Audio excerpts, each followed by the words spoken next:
berapa jam ya di pesawat ya, 34 jam saya harus berhasil masuk ke museum itu. Dan kemudian akhirnya saya menulis ya, jadi perjalanan saya menyusuri museum itu juga saya tulis menjadi karya jurnalistik di majalah Tempo. Terbayar ya? Terbayarkan. Dan pengalaman di sana itu saya mimisan, ya tentu saja kedinginan ya, pusing, tapi bisa diatasi lah dengan ramuan herbal yang di sana legal ya, tapi kalau di sini ilegal. Tunggu Mas. Koka boleh. Saya bawa permen dari daun koka, bahannya daun koka, dan sempat diendus oleh anjing herder di pesak bandara. Jadinya saya buang ke tempat sampah. Itu salah satu keuntungan menjadi jurnalis itu, kita bisa melancong ke luar negeri itu dengan tulisan gitu ya, dengan sebuah karya jurnalistik ya. Kalau ada kesempatan lagi saya mau ya. Assalamualaikum warahmatullahi wabarakatuh. Kita jumpa lagi dalam podcast Our Concern. Saya M. Fahri Cahyono, jurnalis dari Yogyakarta. Kali ini saya bertemu dengan Mbak Sinta Maharani. Nah, Mbak Sinta ini mantan Ketua Aliansi Jurnalis Independen Jogja ya. Tahun berapa itu ya? 2019 sampai 2022 Mas. Iya, 2019 sampai 2022. Nah, ini salah satu jurnalis muda yang banyak ngelayap ke luar negeri ya. Jalan-jalan. Tapi nanti akan kita undang, mudah-mudahan beberapa jurnalis yang lain yang punya pengalaman menarik untuk dibagikan ke pemirsa semua. Nah, Mbak Sinta ini ada beberapa negara ini saya catat pernah dikunjungi: Peru, Kanada, Jerman, Myanmar, US, Mesir ya kan, lalu Thailand, Malaysia gitu ya, di antaranya. Dan ini kayaknya masih terus-menerus mencari peluang dolan. Semoga Mas. Ikut program kabur aja tak? Enggak ya. Tampaknya menarik ya Mas, ya, situasi ekonomi politik di Indonesia. Hanya Oke. Tapi pertanyaan pertama yang ingin saya tanyakan itu, apa sih menariknya sekarang jadi jurnalis? Ya, oke, makasih Mas Farid. Ya, menurut saya ketika menjadi jurnalis itu kita bisa mengembangkan kemampuan berpikir, lalu juga punya pengalaman dan berjejaring ya. Jadi dan banyak teman tentu saja ya. Seluruh dunia. Seluruh dunia. Jadi kita bisa saling berbagi pengetahuan.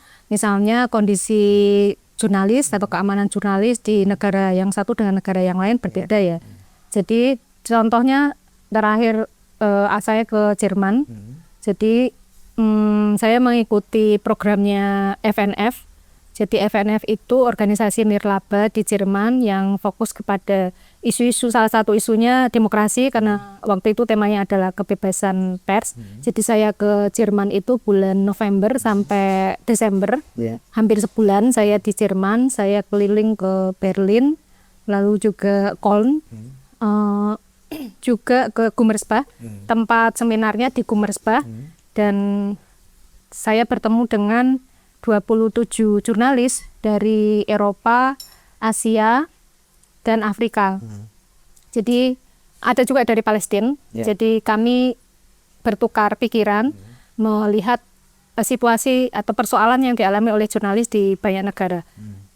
Terutama negara-negara berkonflik ya, kayak di Palestina, lalu juga di Kirgia, dan beberapa negara yang lain ya, Pakistan gitu-gitu. Jadi saya mendapatkan banyak pengetahuan, informasi penting dari mereka gitu ya. Nah, saya kira itu akan memperkaya wawasan kita, dan kita bisa juga menggali persoalan-persoalan di sana, lalu kita bandingkan dengan yang ada di Indonesia, situasi kebebasan persnya itu seperti apa gitu Mas. Nah, kuliah dulu bercita-cita sudah sejak awal jadi jurnalis atau gimana? Enggak, jadi tapi memang saya aktif di Persma. Jadi awalnya itu saya nggak kepikiran akhirnya kemudian berprofesi atau bekerja sebagai jurnalis. Nah, saya melihat saya sebagai jurnalis itu di luar ini ya, pemerintahan ya maksudnya ya. Jadi kan ada organisasi masyarakat sipil, kemudian jurnalis. Kerja-kerja itu menurut saya penting sebagai bagian untuk berkontribusi ya kepada negara. Maksudnya adalah kita bisa mengkritisi pemerintahan yang misalnya tidak menjalankan fungsinya dengan baik dengan lewat apa tulisan. Fungsi kontrol sosial. Jurnalis kayak gitu kayaknya. Fungsi kontrol sosial Mas ya gitu ya.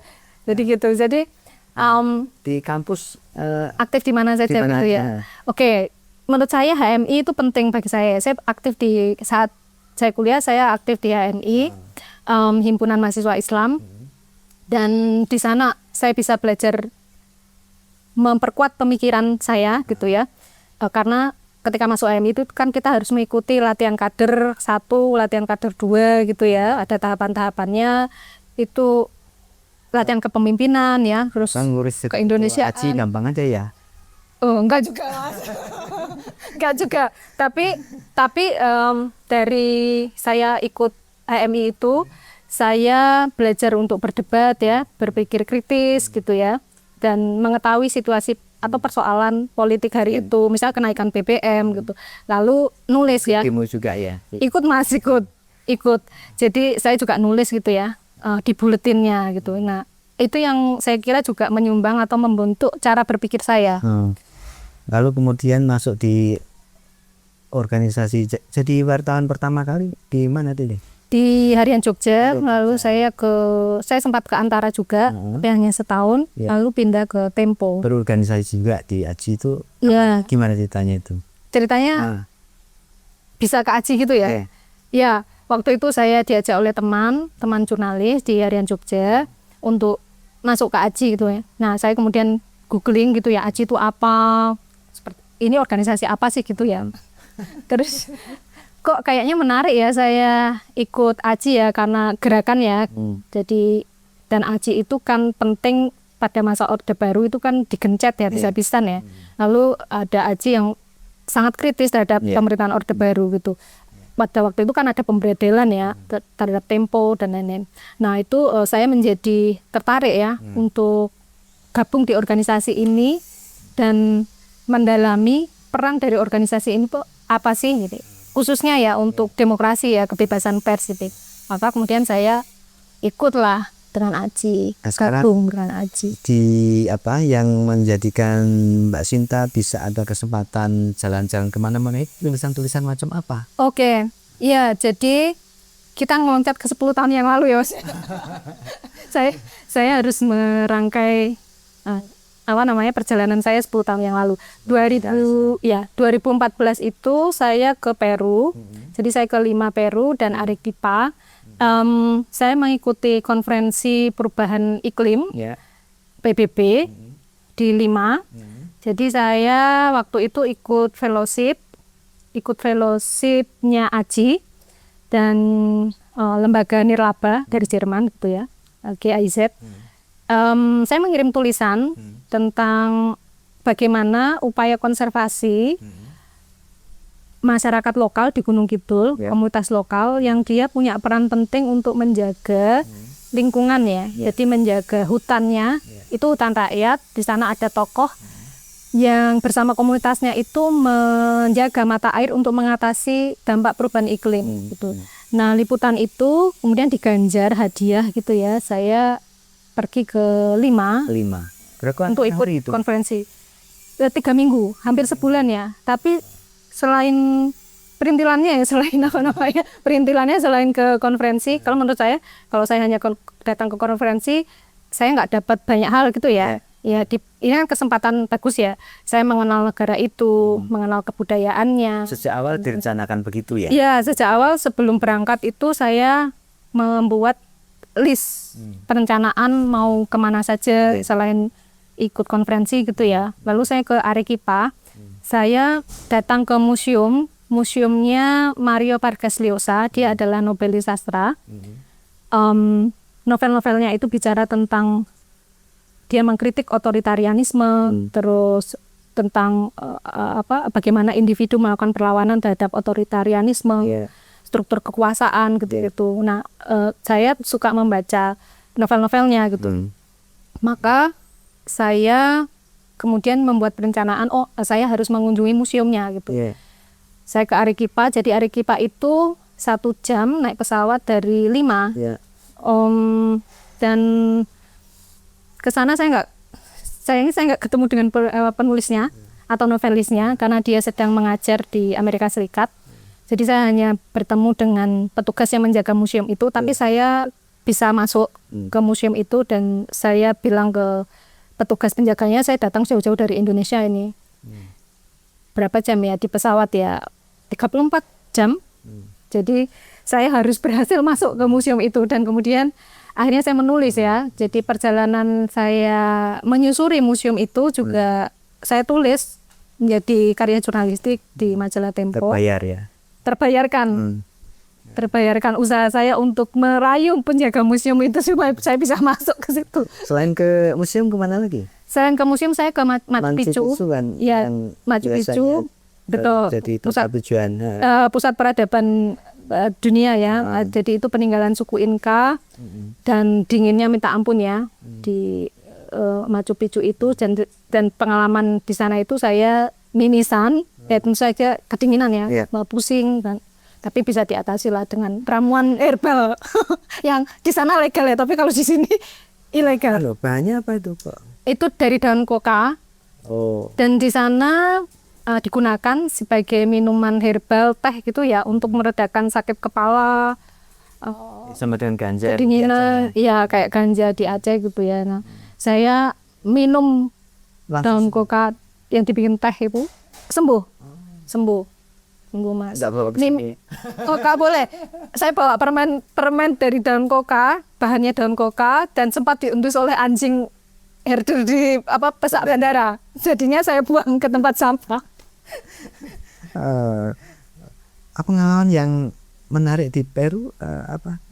Selain konferensi ya Mas, tentu saja ya. Konferensi itu kan melihat bagaimana pemimpin-pemimpin negara itu memiliki visi untuk mengatasi dampak perubahan iklim gitu ya. Ya beda-beda ya antara negara maju dengan negara berkembang. Bagaimana mereka juga menyiapkan skema pendanaan untuk mengatasi dampak perubahan iklim gitu-gitu itu juga dibicarakan di dalam konferensi. Jadi itu konferensi melibatkan ya aktor-aktor negara yang punya pengaruh penting dalam merumuskan kebijakan menangani perubahan iklim gitu. Nah, setelah itu kemana lagi? Setelah Peru, saya ke Myanmar. Ini negara yang agak-agak berbahaya, agak-agak berbahaya buat saya ya, karena memang situasinya saat itu dikuasai oleh junta militer. Ada pemilu di Myanmar. Saya agak was-was, khawatir deportasi, karena pasti dicurigai ya sebagai jurnalis gitu ya masuk ke sana.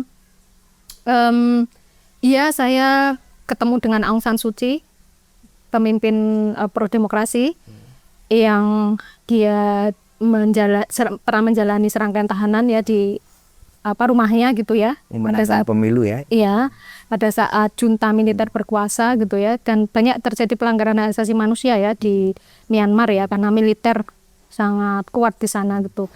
Saya ketemu dengan Suu Kyi di rumahnya, ada jumpa pers. Lalu juga saya mengikuti serangkaian pemilu di Myanmar. Saya ke desa-desa melihat bagaimana pemungutan suara, termasuk di mana Aung San Suu Kyi itu mengunjungi desa-desa pada saat pemilu itu ya, dan dia berpidato gitu ya dalam kampanyenya gitu. Jadi menurut saya itu pengalaman yang mendebarkan gitu ya, karena di negara yang tanda kutip situasi demokrasinya buruk gitu ya.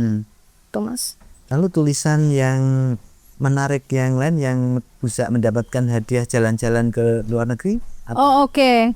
Ya, itu 2015 ya. Setelah itu 2017 saya ke Kanada. Kanada dapat hasil dari tulisan apa nih? Hasil tulisan ya, semuanya tulisan ya Mas ya. Itu salah satu keuntungan menjadi jurnalis itu, kita bisa melancong ke luar negeri itu dengan tulisan gitu ya, dengan sebuah karya jurnalistik ya. Karya jurnalistik adalah karya intelektual ya. Yang Kanada tulisan apa? Kanada itu saya menulis antraks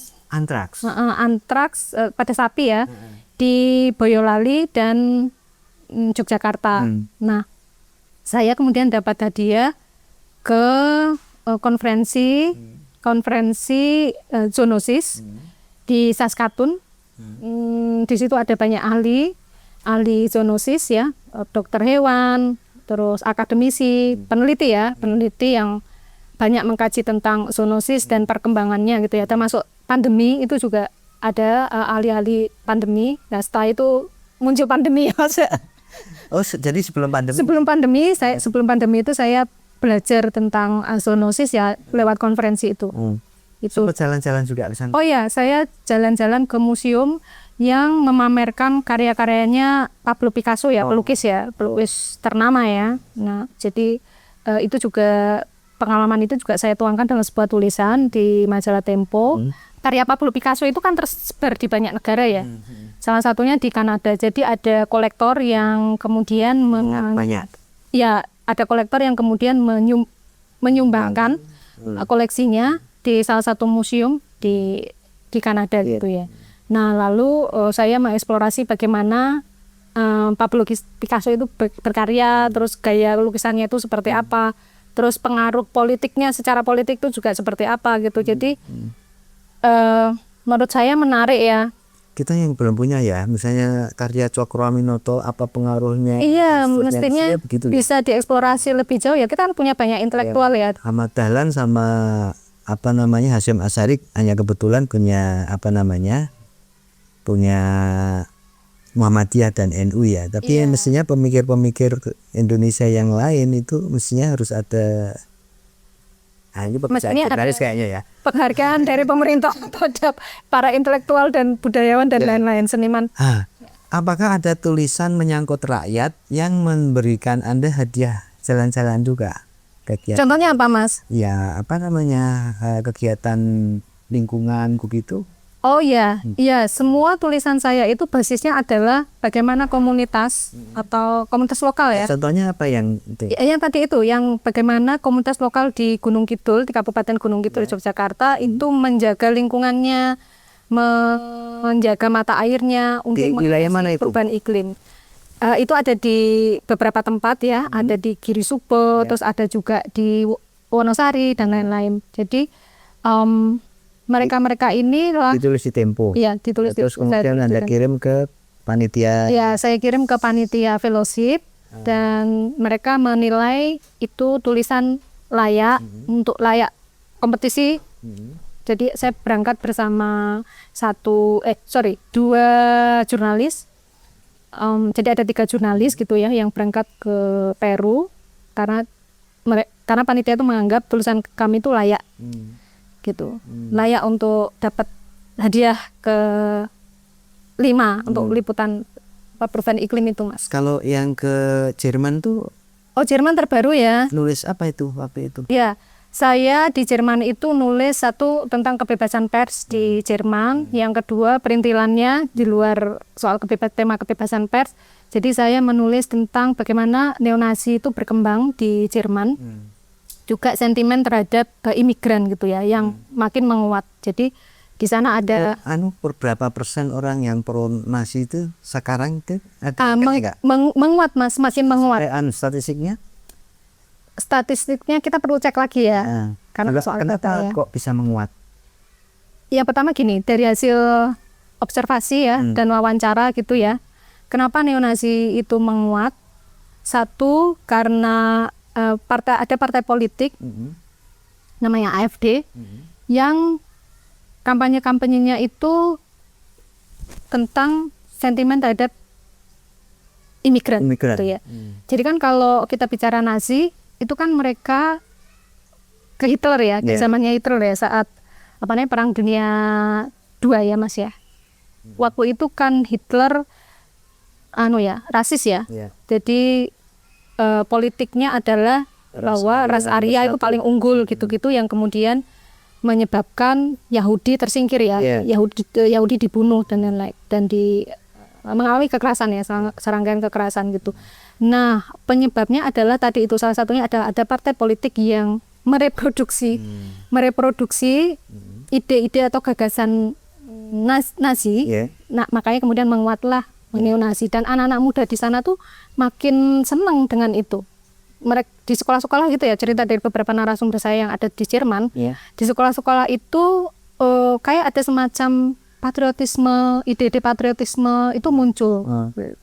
Nah, nasionalisme, patriotisme gitu ya, dan sentimen terhadap imigran atau pendatang itu terus menguat.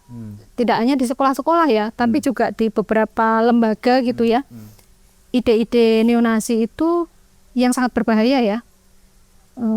Itu mulai terus naik gitu, dan bahkan partai politik ini sekarang juga mendulang suara yang terus meningkat gitu ya, terus naik. Dan situasi politik di Jerman ini sekarang juga lagi tidak baik-baik saja karena partai politik koalisi, ada SDP, terus ada FDP, Partai Hijau, kan tiga partai itu yang berkoalisi ya, itu pecah gitu ya. Dari wawancara Anda dengan orang mengapa kok suka dengan balik lagi itu, selain kekhawatiran akan imigran itu apa memang generasi muda Jerman ada ketakutan untuk kalah dengan pendatang gitu atau gimana? Iya, sebagian begitu. Jadi saya tanya ke narasumber saya yang orang Jerman. Jadi saya ke Berlin dan menemui orang-orang Jerman yang tinggal di flat gitu ya. Dan ada orang Indonesia juga yang saya tanya gitu ya, gimana pengalaman Anda di Jerman saat ini dengan menguatnya neonasi gitu ya. Ya dia khawatir ya, dia punya anak, istrinya adalah orang Jerman. Lalu kalau neonasi atau kita kembali ke Hitler kan pemurnian ras ya. Jadi dia khawatir, mengkhawatirkan anaknya ya, keamanan anaknya karena bukan orang Jerman gitu ya, campuran. Nah itu kan sangat berbahaya ya. Jadi ya sayangnya semakin naik ya sentimen terhadap pendatang atau imigran yang bukan orang Jerman. Nah, kalau Anda menulis ya dari beberapa perjalanan ini sebagai jurnalis muda, itu apa sih yang akan Anda pesankan? Oh ya, jadi ada banyak hal ya dari pengalaman perjalanan itu kan setiap negara tentu saja beda-beda ya Mas ya. Dan situasi politiknya juga berbeda-beda gitu. Tapi paling enggak itu kita punya pengetahuan tentang kondisi negara tersebut dan bisa dibandingkan dengan Indonesia misalnya. Di negara-negara Eropa situasinya barangkali nyerempet-nyerempet atau mirip-mirip dengan Indonesia ya. Kita tahu ada oligarki, terus otoritarianisme dan lain-lain. Pemerintahan yang militer ya, nadanya lebih ke militeristik gitu ya. Jadi kita juga bisa membandingkan, oh begini ya situasi di negara kita, situasi di negara lain, di negara-negara Eropa, di Amerika Serikat itu seperti apa sih. Jadi kita punya perspektif yang luas gitu ya. Kalau kita punya pengetahuan yang cukup ya dari perjalanan keliling ke beberapa negara itu akan membantu memperkaya wawasan kita sebagai seorang jurnalis gitu Mas. Message-nya kalau Anda sendiri menulis itu apa? Ya tentu saja Anda sampaikan. Ya tentu saja pengennya orang membaca ya, membaca sesuatu, ada nilai gitu ya. Ya kalau tentang kebebasan pers ya berarti pesan yang disampaikan adalah tentang nilai-nilai yang berkaitan dengan kebebasan pers, bahwa perlindungan terhadap jurnalis itu penting, terus perlawanan terhadap impunitas itu penting ya, lalu juga solidaritas antar jurnalis untuk menjaga demokrasi, menjaga kebebasan pers itu penting, saya gitu ya. Tergantung tulisannya ya, tulisan yang diproduksi ya. Dari sekian negara ini yang paling berkesan apa? Paling berkesan, semuanya punya karakter ya masing-masing itu. Tapi di Myanmar itu bagi saya yang berkesan karena situasi ini ya, situasi politiknya ya. Waktu itu junta militer sangat kuat gitu ya. Jadi saya agak was-was ya dalam konteks keamanan saya saat berada di Myanmar gitu. Nah itu mendebarkan ya bagi saya. Yang lain adalah ya ketika saya keliling ke beberapa museum-museum gitu ya, karena saya juga tertarik ke isu-isu seni budaya gitu ya. Itu bagian dari peradaban ya, bagian dari memajukan peradaban ya. Nah itu juga menarik ya, di luar konferensi-konferensi atau di kelas-kelas ya Mas, gitu. Jerman itu juga menarik. Ke depan Anda mau jalan-jalan kemana lagi dan rencananya gimana? Ke depan, ya kalau ada kesempatan lagi saya mau ya, saya mau ke negara-negara lain yang barangkali lebih menarik gitu ya. Misalnya di Kolombia itu kan, ya saya membaca novel-novel sastrawan asal Kolombia gitu. Salah satunya adalah Gabriel Garcia Marquez, novelis sastra yang sangat penting, punya pengaruh luar biasa di Kolombia. Turki belum ya? Turki, saya kemarin sempat mampir di Turki tapi nggak sempat jalan-jalan ya. Turki juga ada Orhan Pamuk ya, sastrawan Turki yang dapat Nobel juga. Harapan saya bisa mengunjungi negara-negara yang di situ ada Nobelis sastranya gitu ya. Jadi saya bisa dapat sesuatu untuk mengembangkan atau punya pengetahuan tentang bagaimana cara orang-orang penting, orang-orang yang punya pengaruh di sana itu menularkan gagasan atau ide-idenya lewat karya novel gitu-gitu ya. Jadi menurut saya ketika saya membaca novel itu membantu saya menulis karya jurnalistik. Kalau kita nulis feature, kalau kita nggak suka baca novel tuh ya akan kering tulisannya gitu Mas. Nah maka saya belajar dari para novelis-novelis itu dengan membaca karyanya gitu. Dan banyak sisi menariknya ya, dari sisi politik, dari sisi budaya, dari sisi bagaimana gerakan masyarakat sipil, perlawanan gerakan masyarakat sipil terhadap otoritarianisme itu saya temukan di novel-novel itu ya, gitu. Mau buat novel juga besok ya rencana? Semoga, insya Allah ya Mas. Oke, ini sangat menarik diskusi kita dengan Mbak Sinta, jurnalis dari Yogyakarta yang ada kesempatan beberapa tempat. Dan ini yang menarik yang dia beliau ini menyiapkan jalan-jalannya dengan serius kan, sehingga sebagai sebuah pembelajaran untuk jurnalis-jurnalis muda. Tidak hanya jalan-jalan ini ya. Jalan sightseeing aja ya. atau flexing enggak hanya begitu ya. Ini ada perencanaan untuk mendapatkan sebuah pengetahuan baru gitu ya, dan bertemu dengan banyak orang. Terima kasih sekali atas. Terima kasih Mas Farid, semoga bermanfaat ya podcast kita ini. Makasih Mas. Sampai jumpa di waktu yang akan datang, semoga bermanfaat. Wassalamualaikum warahmatullahi wabarakatuh. Waalaikumsalam.